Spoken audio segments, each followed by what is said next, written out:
Tattoo कलाकार ने गलती से उसकी पीठ पर छुरा भोंक दिया, जिससे गैंगस्टर का पर्दाफाश हो गया। शुक्र है बूढ़े ने दया की भीख मांगी, जिससे गैंगस्टर शांत हो गया। लेकिन तभी उसके आदमियों को अचानक एक रहस्यमय लिफाफा मिला। जब उन्होंने उसे खोला तो पाया कि उसमें काली रेत के अलावा कुछ नहीं था। जैसे जैसे सब आगे बढ़ते गए, टैटू कलाकार घबरा गया। उसने बताया कि यह एक निंजा हत्यारे द्वारा जारी किया गया मौत का वारंट था। जिस किसी को भी यह लिफाफा मिला वह उस रात जिंदा नहीं बच पाएगा। वह सिर्फ इसलिए मौत से बच पाया क्योंकि उसका दिल दाहिनी तरफ था। सब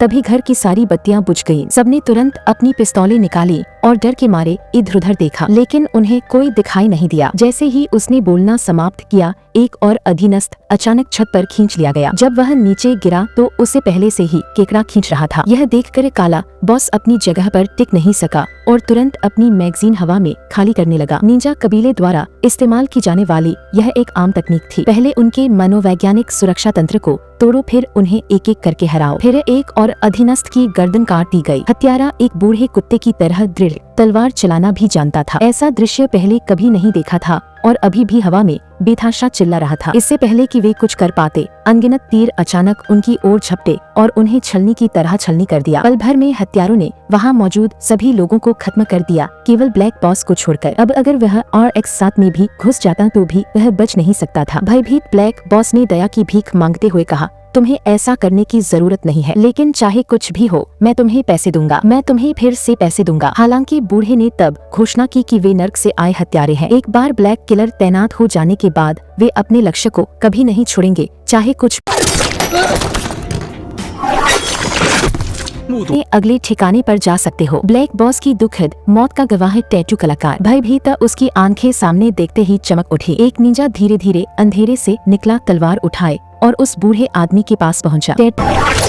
निंजा कबीला जो विपत्तियों को दूर करने के लिए मुआवजा देता है, वास्तव में हजारों सालों से अस्तित्व में है। उनके उत्तराधिकारी दुनिया भर से अनाथ बच्चों को गोद लेते और उन्हें हत्या की मशीनें बनाने का प्रशिक्षण देते। 100 पाउंड सोने के लिए वे अपने लक्ष्य को बेरहमी से मार डालते, चाहे वे किसी को भी निशाना बनाए। लेकिन इस बार उन्होंने एक स्टील के दरवाजे में लात मारी। उनका लक्ष्य एक सौम्य दिखने वाला युवक वास्तव में एक उच्च स्तरीय विशेषज्ञ था। कपड़े धोने के कमरे के अंदर एक हवा युवा स्वामी, जिसका आकर्षण अभी भी बना हुआ था, को उस युवक की मदद की जरूरत थी। मदद के लिए उत्सुक लेई जांग ने बिना किसी हिचकिचाहट के चादरें स्वीकार कर ली। हालांकि उसने कुछ अजीब कहा। यह देखकर कि उसने उसकी पहचान ली है, उस महिला ने अपना ढोंग छोड़ दिया और सीधे युवक की गर्दन पर वार कर दिया। सौभाग्य से लेई जांग ने तुरंत प्रतिक्रिया दी और एक भयंकर युद्ध शुरू हो गया। वह महिला जो देखने में कोमल और विनम्र लगती थी, वास्तव में अपने प्रहारों में घातक थी। लेई जांग भी कम दुर्जय नहीं था। इसी बीच लॉन्ड्री मालिक ने बाहर झगड़े की आवाज सुनी और जांच करने दौड़ा। उसने एक वॉशिंग मशीन को धड़कते हुए पाया। करीब से देखने पर वह यह जानकर भयभीत हो गया कि यह एक महिला का दिमाग था। उस युवक की पहचान क्या थी जिसने इतनी बेरहमी से वार किया? पता चला कि लेई जांग कभी ब्लैक शार्क कबीले का सदस्य था। उसे बचपन से ही उसके मालिक ने निषिद्ध तकनीकों का अभ्यास करने के लिए बंदी बना लिया था। जब भी जमीन पर कोई आवाज आती, उसका मालिक उसे बेरहमी से विलो की टहनी से पीटता, जिससे उसकी त्वचा और मांस फट जाता। सौभाग्य से जब दर्द उसे जगाए रखता तो उसकी छोटी बहन उसके घावों पर धीरे से जड़ी बूटियां लगाती। हालांकि जैसे जैसे वह बड़ा होता गया, वह क्रूर प्रशिक्षण बर्दाश्त नहीं कर सका और भाग गया। परिणाम का अंदाजा लगाया जा सकता है। बड़े भाई ने बिना किसी हिचकिचाहट के उसे मार डाला। संप्रदाय से भागकर लेई जांग ने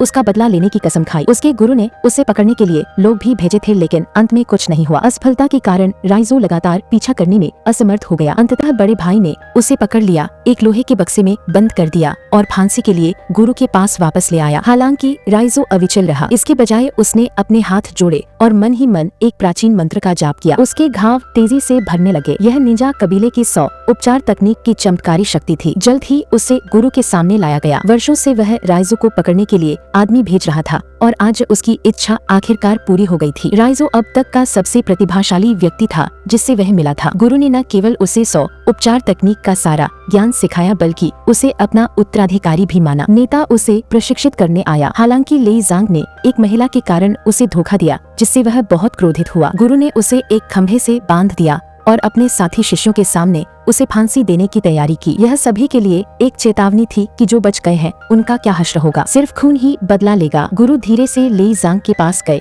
और उसके पेट में हाथ डालकर उसके अंदरूनी अंगों को हिलाया। हालांकि यह जानलेवा नहीं था, लेकिन इससे उसे असहनीय दर्द हुआ। असहनीय दर्द से कराह रहे लेई जांग के मुंह से खून बहना तुरंत बंद हो गया। लेकिन अजीब बात यह थी कि लेई जांग आत्मसंतुष्ट होकर मुस्कुराया। बड़े भाई को कुछ गड़बड़ का आभास हुआ तो उसने जमीन की तरफ देखा। पता चला कि वह एक जगह थी। शुभकामनाएं, शुभकामनाएं।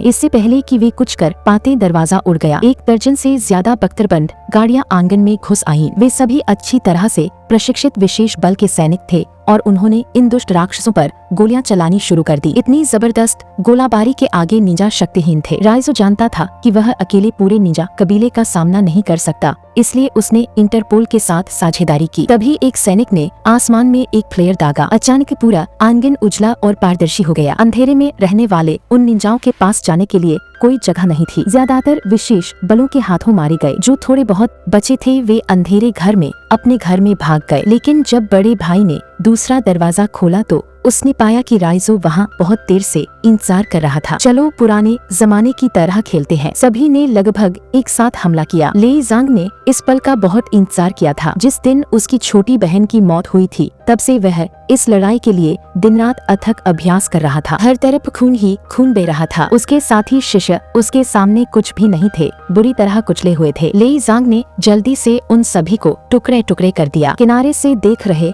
बड़े भाई के चेहरे पर भी एक आत्मसंतुष्टि थी। वह ले जांग की इस सब के पीछे की असली वजह जानता था, इसलिए उसने उसे ताना मारा। इस बात से ले जांग पूरी तरह से क्रोधित हो गया और उसने उसे पकड़ने के लिए अपनी जंजीर जोर से घुमाई। बड़े भाई की उसे मारने की इच्छा इसलिए थी क्योंकि वह ले जांग की असाधारण प्रतिभा से ईर्ष्या करता था। बचपन से ही उसके गुरु ने उसे वह सब कुछ सिखाया था जो वह जानता था। परिणाम स्वरूप सबसे बड़े भाई ने अपने से बाद में आए किसी कनिष्ठ शिष्य को कभी नहीं हराया था। यह युद्ध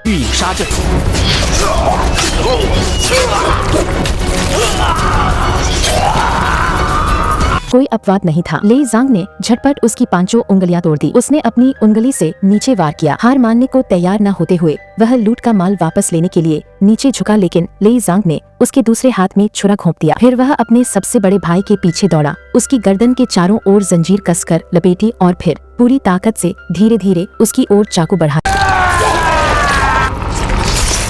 उसी क्षण ले जांग ने आखिरकार अपनी बहुत पहले मर चुकी बहन को सलाम किया। इसके बाद अपराधी बूढ़ा लोमड़ी आया। ले जांग एक बच्चे की तरह अपने गुरु के दरवाजे के सामने फर्श पार करने के लिए छोटे कदमों का इस्तेमाल कर रहा था, लेकिन उसने फिर भी शोर मचाया और उसके गुरु ने उसे देख लिया। क्रोधित होकर वह उस भयावह फर्श से फिसल गया। फिर उसने दरवाजा खोला और अपने गुरु की ओर चल पड़ा। जैसे ही वह घातक प्रहार करने वाला था, उसके गुरु ने तुरंत उसका हथियार छीन लिया। ब्लैक शार्क कबीले के नेता होने के नाते उसके पास असाधारण क्षमताएं होनी चाहिए। फिर वह अंधेरे में खिसक गया, चुपचाप उसके पीछे आया और अपनी तलवार से उसे काट डाला। ले जांग के कुछ कर पाने से पहले ही उसके हाथ के प्रहार से वह उड़ गया।